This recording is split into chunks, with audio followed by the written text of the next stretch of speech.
अब राजनीतिक सत्ता की बात करते हैं, जिसमें आज का शनिवार प्रदर्शन वार बन गया है।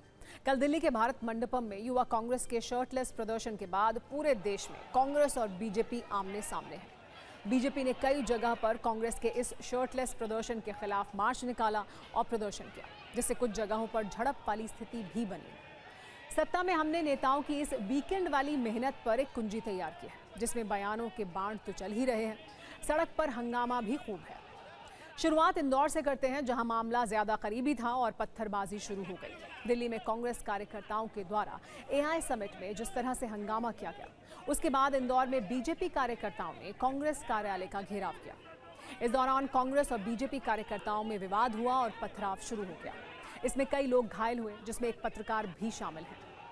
इतना ही नहीं, भोपाल में कांग्रेस कार्यालय के बाहर बीजेपी कार्यकर्ताओं ने जबरदस्त प्रदर्शन किया, जिसके बाद दोनों दलों के कार्यकर्ता आमने सामने आ गए। बैनर पोस्टर फाड़े गए, लेकिन मामला शांत नहीं हुआ। पुलिस बीजेपी कार्यकर्ताओं को रोकने की कोशिश करती रही, लेकिन मामला बढ़ता रहा। दिल्ली में भी बीजेपी युवा मोर्चा के सैकड़ों कार्यकर्ता और दिल्ली बीजेपी के अध्यक्ष वीरेंद्र सचदेवा ने कांग्रेस मुख्यालय का घेराव किया। बिहार की राजधानी पटना में भी बीजेपी कार्यकर्ताओं ने कांग्रेस के खिलाफ प्रदर्शन किया। लखनऊ से लेकर मुंबई, जम्मू समेत देश के कई इलाकों में आज बीजेपी ने प्रदर्शन किया। शिमला में कांग्रेस कार्यकर्ताओं ने शर्टलेस विरोध के समर्थन में प्रदर्शन किया।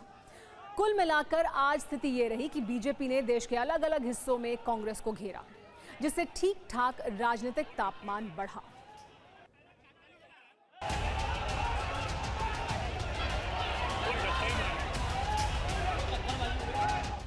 आप इंदौर से कांग्रेस कार्यालय के बाहर की देख सकते हैं। यहाँ पर बीजेपी कार्यकर्ता जब आए तो कांग्रेस कार्यकर्ता के द्वारा उग्र प्रदर्शन किया गया। यहाँ पर पत्थरबाजी भी हो गई है। आप देख सकते हैं लगातार यहाँ पर पत्थरबाजी दोनों पार्टी कार्यकर्ताओं के द्वारा की जा रही है। कांग्रेस कार्यालय के बाहर बीजेपी और कांग्रेस के कार्यकर्ताओं में आपस में भिड़ंत देखने को मिल रही है। इधर तस्वीरें हम आपको दिखाते हैं। ये तस्वीरें देखिए, जब दोनों कार्यकर्ता आपस में है, पुलिस बीच बचाव करने की कोशिश कर रही है। बीजेपी के कार्यकर्ता कांग्रेस कार्यालय के अंदर जाने की कोशिश कर रहे हैं। अब पुलिस भी यहाँ पर आई है और तस्वीरें आप देखिए, यहाँ पर पुलिस के द्वारा भी इन कार्यकर्ताओं को खदेड़ने का पूरा प्रयास किया जा रहा है, पूरी कोशिश की जा रही है। देख रहे, ये देखिए तस्वीरें आप। शादी की तरफ आप देखेंगे, वहाँ पुलिस ने बैरिकेडिंग की हुई है, लेकिन उस पर भी जो तमाम कार्यकर्ता हैं वो चढ़ गए हैं और जमकर वहाँ पर नारेबाजी फिलहाल की जा रही है। अगर आप देश का विरोध कर रहे हैं, एआई समिट भारतीय राष्ट्र का सम्मेलन था, किसी पॉलिटिकल पार्टी का सम्मेलन नहीं था। पूरे विश्व के प्रतिनिधि वहाँ थे। और अगर इस तरह की घटना राहुल गांधी उसके किराए के गुंडे करते हैं तो आप सीधा सीधा राष्ट्र के खिलाफ काम कर रहे हो। लेकिन आप देश का विरोध करेंगे तो आपको इस देश में रहने का अधिकार नहीं। ये बहुत बड़ी साजिश है, देशद्रोह है, गद्दारी है। इस इंटेलेक्चुअल टेररिज्म से हमें सावधान रहना है और ऐसे भाड़े के गुंडों को सजा भी मिलनी चाहिए।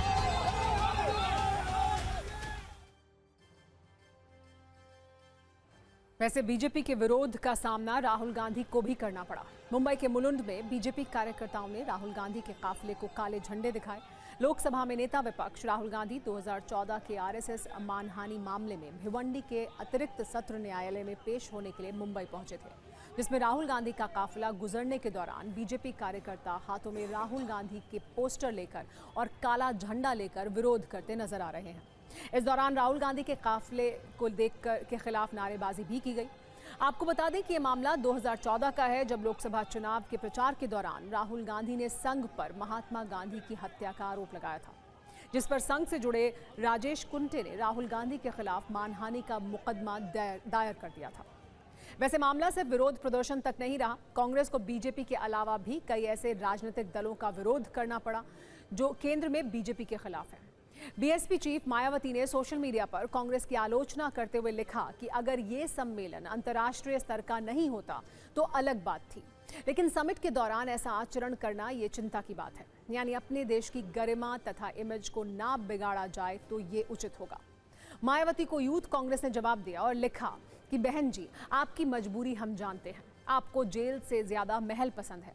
आप बीजेपी के लिए बैटिंग जारी रखिए, देश के लिए हम लड़ लेंगे। इस तरह से वाईएसआर कांग्रेस के नेता और आंध्र प्रदेश के पूर्व मुख्यमंत्री वाईएस जगन रेड्डी ने कांग्रेस के शर्टलेस प्रदर्शन की आलोचना की। उन्होंने कहा, कल एआई समिट में यूथ कांग्रेस ने हम सबको शर्मिंदा कर दिया। किसी को भी हमारे देश को नीचा नहीं दिखाना चाहिए। हमारे राजनीतिक मतभेद चाहे जो भी हों, हमें हमेशा दुनिया के सामने एक साथ रहना चाहिए। वहीं बीआरएस प्रमुख केटी रामाराव ने भी इस प्रदर्शन पर निराशा जताई। उन्होंने कहा कि ये बहुत बुरा है। विरोध के लिए एआई समिट का इस्तेमाल करने से हमारे महान देश भारत की इंटरनेशनल लेवल पर खराब इमेज बनेगी। हालांकि इन आलोचनाओं से इतर कांग्रेस शर्टलेस प्रदर्शन करने वाले यूथ कांग्रेस के कार्यकर्ताओं को युवाओं की आवाज बता रहे हैं। सोशल मीडिया पोस्टर बनाकर लिखे जा रहा है कि देश के युवा देश के साथ हैं।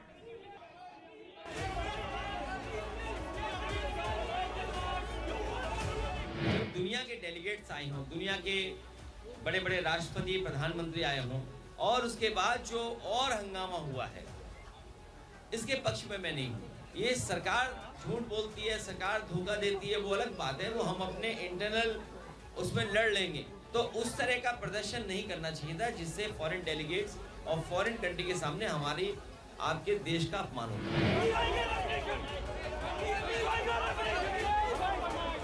क्योंकि उन्होंने अपने आप को नंगा नहीं किया, उन्होंने पूरे देश को दुनिया के सामने नंगा करने की कोशिश की है। ये इवेंट एक बहुत ही प्रेस्टीजियस इवेंट था देश के लिए, जहां पूरी दुनिया के लोगों ने पार्टिसिपेट किया था, और ऐसे में हल्की राजनीति करते हुए उन्होंने इस इवेंट को स्पॉइल करने की जो कोशिश की, ये किसी एक व्यक्ति पे या सरकार पे प्रहार नहीं है, ये देश की प्रतिष्ठा पे प्रहार है। हिंदुस्तान का युवा अगर हिंदुस्तान के खिलाफ ये सरकार साजिश करेगी, षड्यंत्र करेगी, हिंदुस्तान के विरोध में काम करेगी, हिंदुस्तान का युवा वैसे ही आवाज उठाएगा जैसे कल युवा कांग्रेस ने उठाई है। युवा कांग्रेस ने वो किया और हम हर जगह ये करेंगे अगर आपने राष्ट्र विरोधी काम किए। उन्होंने कोई गलत काम नहीं किया, मैं तो सराहना करती हूँ और उनके साथ खड़ी हूँ।